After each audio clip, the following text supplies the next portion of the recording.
Welcome back.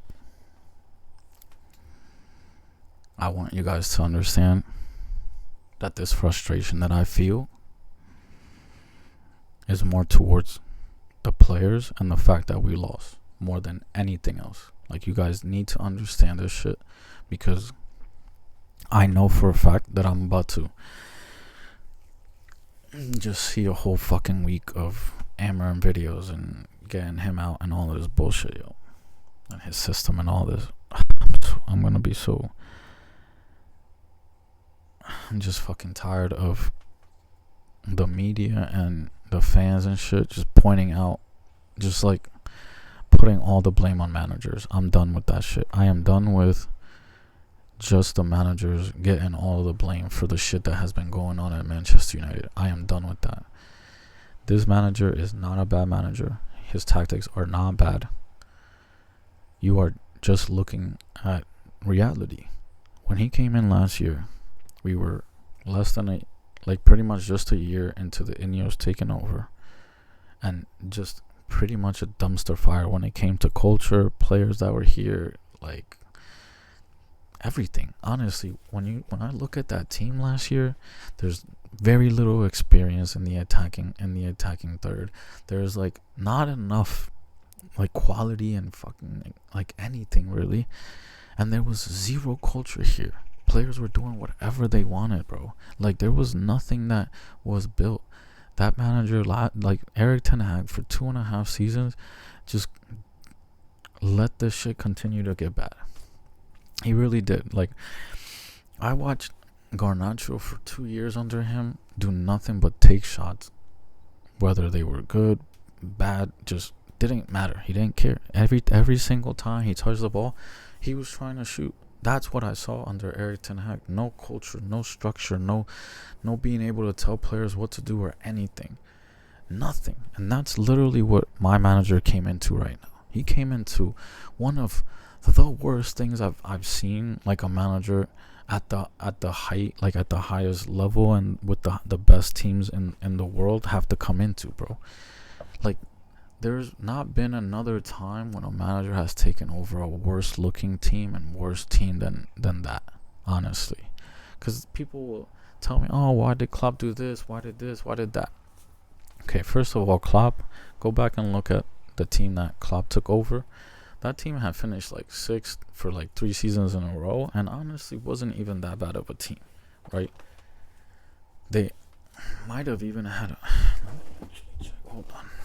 You know what? Just because I just feel like I have to like just be way better. When did Klopp take over Liverpool? Join Liverpool. So Klopp joined Liverpool October 8th, 2015. So 2015 Liverpool squad. Alright, so let's see. Let's take a quick look just because I want to see. Okay, Joe Gomez had been there a while.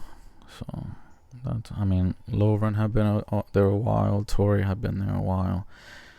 Lallana's was a solid player. I've always liked Lallana. I think he's a smart player. Skirtle, been there a while. That's not the whole team. That was like all defenders. Can you show me the whole squad? Oh, it just says defenders. Okay. Like James Milner. They have Coutinho. What else? Let me see. Squad, bro. See, first team. So the first team defense, they had Colo Torre, Lovren, like I said, Martin Skirtle. So they had players that had already been there for a bit, because those players had been there. There was at least a little bit of a core, right? James Milner was there, Coutinho, Jordan Henderson, Lucas, if you guys remember him, Lallana, Emre Can, Joe Allen, who at that time had been there a while. So they had like players that had been there a while and had a core. Christian Benteke, Firmino, Daniel Sturridge, Origi, Danny Ings. Those were their forwards. Even just that looked kind of better to me than what was taken over here with Ahmad Hoyland and Garnacho up front. Like, even that, the attackers had experience. They everything. He at least took over an okay Liverpool team. We were garbage last season, honestly. We we didn't have anything. And so you come into this bullshit, honestly, as a manager. And in 6 months, you just fixed the stuff in the back. Not results, not nothing. You fix the shit that was happening in the back. You build a culture. You set standards and ways that you are going to follow going forward, and that people are following. And then you bring in the summer good players, right? But what sucks is that you literally took one step forward from what we did, and then took 2 steps back once we went into the summer and pretty much bought a brand new front three, right? Because just quick, like, if you want to, like, even think about it, preseason we were super excited because we scored and beat, like, those first 2 games that we played in preseason and in America, when we played West Ham 1-2-1, and then we scored 4 goals against Bournemouth and played well and won. We were excited. And the people that were playing and started in those games were mostly the players that were here last season. Okay, so when we started to get super excited about this team, it was when the players that were here all of last season played in the games. Cunha was the only one in those 2 games that played that wasn't here last season. But in those 2 games, when we scored and stuff and won against Premier League teams, we had pretty much the same players from when Amarim took over. And then pretty much after we got rid of that front 3, or the players that were here last season, and started new, like the new front 3, we have struggled to score goals, and that shouldn't be that big of a surprise. All the work that was done up to that point went out the window, because now you're literally starting a brand new front 3 players that were not here during those 6 months. So yeah, it's gonna take some time for them to gel and, like, score at will.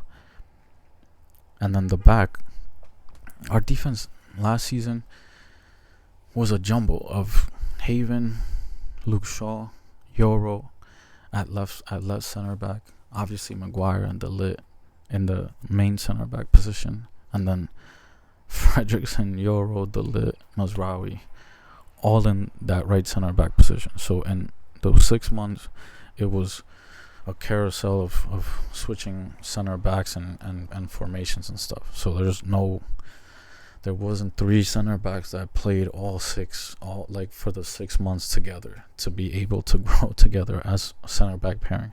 And then even the 3 center backs that started the season barely played games together last season while Amarim was here. So you guys are just not taking into account anything when it comes to the manager and what has been put in front of him and what he has had to do. You've not done anything. You've not put any of that into account. You've just looked at results, and I get it. The results have not been good. Why are we expecting them to be good? Like, I understand that our name is Manchester United, but we cannot be expecting wins right now during a rebuild. Like, we are not one full year into rebuilding this fucking team. We are not 1 full year into doing that. And you guys are, like, demanding wins. Like, I get it, bro. Like, I get that it's Manchester United. I get that's our fucking name. I get it. I get that's the club that I love, bro. But we are not a built team yet. We are not a team good enough to be demanding fucking, like, results from. We are just not good enough yet. Like, our manager has not been here long enough. He doesn't have the players that he wants yet. Give him fucking time. But what I have seen since he's taken over is a fucking culture that was built. Like, a culture that is being built. Players that he's bringing in that are quality, that have IQ, that have quality, bro. Those and players that I'm watching and that I'm going into games and being excited about. But I also understand that they just got here. So I know it's gonna take a little bit of fucking time for them to gel, especially when this team doesn't have a core, bro. It's a little bit easier for you as fucking new players to like go into a team and play when they have a group of 6-7 players that have been starting for at least, like, okay, bro, if you told me a group of 7 players, right, that started every single game under Amram, or at least 85% of the games last season in the positions that they're playing, and they're the same this year, then I'll be like, okay, we should definitely be better in results. But you look at it, bro, the back three changed almost by game. It changed almost by game. So 3 players in the back haven't had a chance to have a run of, let's say, 10 to 15 games and be the same, like in a row. Or I'm gonna have to like do a little more research so that I can say these things like with more certainty. But I can just, based off of last season, I can guarantee you that in the, let's say, 35-40 games maybe that Amram like was here for, that Luke Shaw, the Lit, and Lenny Yoro were maybe the starting like center backs for 5 of them, 5 to 10 games maybe, and then they were the starters for 3 games, 4 games, 3 games this season so far. So they have literally less than 15 games together of experience. They're gonna give up goals, bro. Like, it's a new system. It's a new back three. It's a back three that hasn't had time to just like know the fucking system and just like know each other and play with each other to just have that. Just have that. Lenny Yoro's a 19-year-old kid. He doesn't have the experience to play next to players that he hasn't, that also haven't played next to each other. Like the Lit and Luke Shaw, like Luke was here last season, but the Lit and Luke Shaw didn't start games together the whole year. Luke Shaw was hurt like almost the whole season, bro. So like you look at the back three and you're like, yeah, they should be just fucking perfect right now. They should not, like, they should just be so experienced and perfect that they don't give up any goals. If they do, it's the manager's fault. That's not the manager's fault, bro. Like, if you guys actually could just wrap your head around what the hell a rebuild is, bro, and like what that means, then you could just like, you might sound sane a little bit. Like, if you could just explain to me what you think a rebuild is, then okay. Because you look at rebuilds, you're literally talking about knocking everything down and then rebuilding it, bro. We haven't even been able to completely knock it down yet. There's still way too many players here that are not good enough, and that's the shit that I'm talking about. Focus on the players for once. Stop going after my fucking manager all of the time. Start focusing on some of these players. Like Diogo Dalot is not good enough to be on this team, and unfortunately for Amram, he had no fucking choice but to play him today, really, because you have Ahmad that's unfortunately away for family, and Mazraoui, who got hurt, who has shown, even last game showed, that having him there is crucial right now, because he's the only one that is experienced and has the IQ to play that position. Ahmad has the IQ, I feel like, but he has very little experience. Ahmad played from November on last season, and that was his experience in the Premier League. He barely played under Erik ten Hag in the Premier League 2 years ago, and then last season he was barely playing until Ten Hag got fired, and then he finally started playing. Like, what are we? Do you know what I'm saying? Like, what are we talking about when it comes to that? So he has very little experience as well, and Dalot is just garbage, bro. Like, we have to start putting some of the blame towards these players. I'm done with the fucking blame just being put on the manager. I'm so done with it. It's unbelievable that none of these players, like, that they can continue to make mistakes as if the manager is the one that told them to make that mistake or was controlling them with a fucking controller like people do with FIFA. Like, people feel like the manager is out on the touchline with a fucking controller controlling the players after he puts them out there. He doesn't do that. And he didn't purchase 80% of these players that are here. Like, people always be like, oh, well, then why he take the job if he didn't like any of the players there? Because he's taking the Manchester United job, bro. He's not taking the Harry Maguire, being the coach of Harry Maguire and fucking all of these players, bro, and Dallo and all of that. That's not what he's doing. He's taking over the Manchester United job, bro. He's not looking at, oh, like, these are the players I want. No, bro. Like, you guys are fucking ridiculous. This dude is a young coach who had the fucking opportunity of a lifetime, who had been in a top league, right? Top league, dominating that league. Like, it wasn't like he was a young player over in Portugal, or like coach, I mean, like, kind of having good seasons and stuff. No, he was absolutely dominating the Portuguese league. He won leagues. He won 2 leagues in 4 seasons, or 3 leagues in 4 seasons, I believe. I have to double check, because now I think it's just 2 and 3 seasons. But he wins 2 and 3 seasons. Last year, before we gave him the ultimatum of, like, coming in when he did, or coming in or not ever coming in, he was undefeated with fucking Porto, bro. I mean, with Sporting. He was undefeated. He had 33 points out of 33 points in the league, and was the top team in the Champions League, bro. Like, this isn't just a manager that was just kind of doing well. This dude was dominating, bro. Like, he was so good, but he was allowed to at least build his fucking team. He hasn't even gotten a chance to build his team, and people are demanding results, bro. How is that realistic, man? How the fuck is that realistic? Because we don't have good players at Manchester United right now. We don't have intelligent players. We don't have players that fully fit his system yet. And we're still looking pretty dangerous at times. Like, we're still looking really good in some games. Like, so there's something there. There's a substance there. There's something that shows me that there's definitely something there, bro. I also can just, like, logically think and just fucking sit there and think to myself, are these players worth shit, bro? Like, I'm sorry. Like, are they, like, should they be here at Manchester United, bro? Should they be here? Like, I listened to fucking Rio Ferdinand say that he never had to worry about, like when Gary Neville was behind him, because he knew he was smart and would be where he needed to be.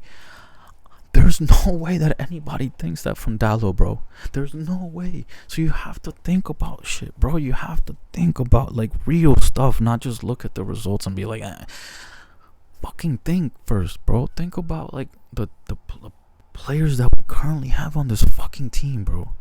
Like, just think about that shit. And just be like, yo, Can I be demanding of fucking results from a manager that hasn't even been here a full year? No, you can't, bro. Start putting some blame on these fucking players, bro. Stop just focusing solely on a manager. Please just give a little bit of fucking thought about these fucking players, bro.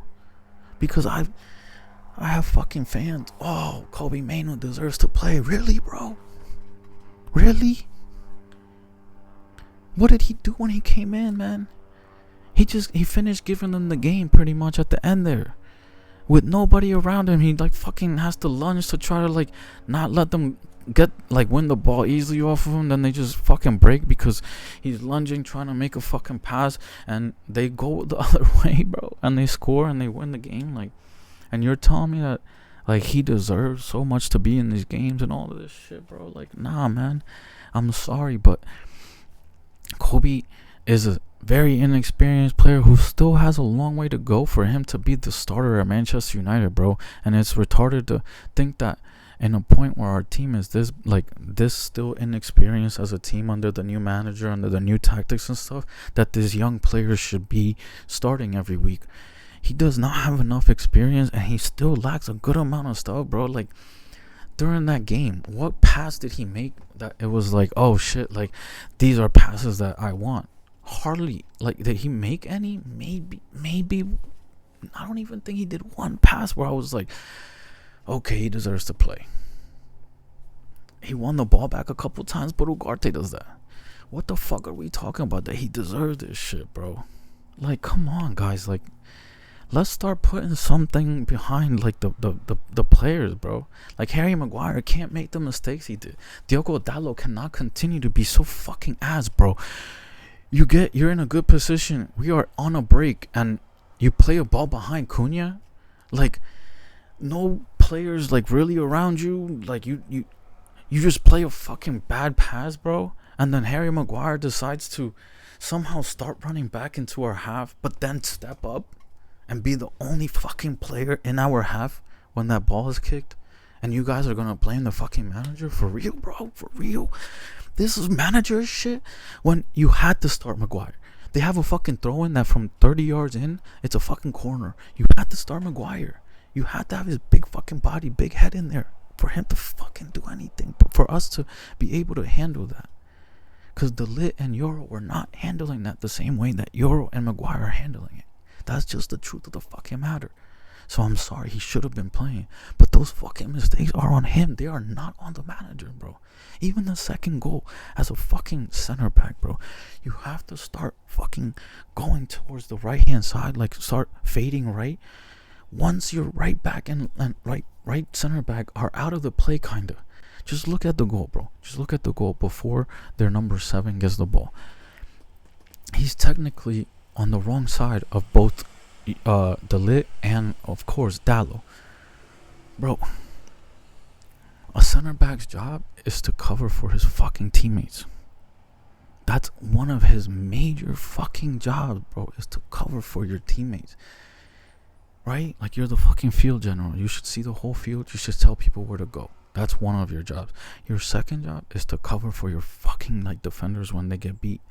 Right? That's literally what you're taught as a center back, bro. And for people that don't play that position or don't, literally, once your right back gets beat or your left back as a center back, you're supposed to go out there, and then the right back, left back are supposed to make a run and cover the middle after that. That's how football is played, bro. And this motherfucker doesn't even start to slowly fucking move that way. And then number 7 takes a horrendous first touch, bro.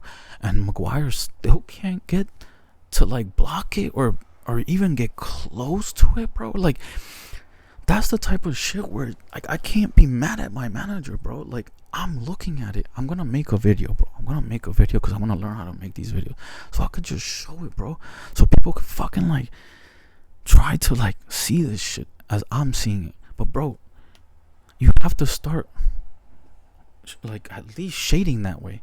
If he was starting to move a little bit to cover them, once that kid takes that fucking touch, he's gonna get there, bro. He's gonna get there. Please come watch this video because I'm gonna show you. But like, you can't be fucking upset. And then we score. Sesko finally gets off the board, and in the 75th minute, bro, our captain has a fucking chance to tie the game and put at least some fear into the Brentford players that we're gonna win this game. Because now you're giving up a 2-goal lead at home. Now you're fucking a little bit nervous about, even more nervous about what could happen. And we have a good chance of winning that game, bro. And you guys are gonna blame the manager on that? He brought in the players you guys wanted in the second half. And what did Kobe do, bro? What did Xerxes do? Xerxes had a pretty easy header that he could just head back across the goal and fuck that up. And I wanted him to be in the game earlier than he was. But like, bro, and he did stuff that I liked. Like, he didn't take out attacking player and put in another attacking player. He took out like defenders and put in attacking players. Like, things that I want to see my manager do to try to win a game is fucking great. But then like, these players just continue to make fucking mistakes. Like, Kobe Mainoo makes a mistake outside of the fucking 18 of the opponent 18, loses the ball without anybody really pressuring him or attacking him, and they go and finish the game and score, and you guys blame the shit all on the manager. Like, man, fuck off, bro. You guys, I'm gonna fucking see all videos about managers. Every single video I'm about to go look at is about to be because of the manager and none about the players. Watch. And I'm gonna comment on all of those motherfuckers, bro. I'll see you guys next time, but you guys have to start fucking focusing on these players, bro.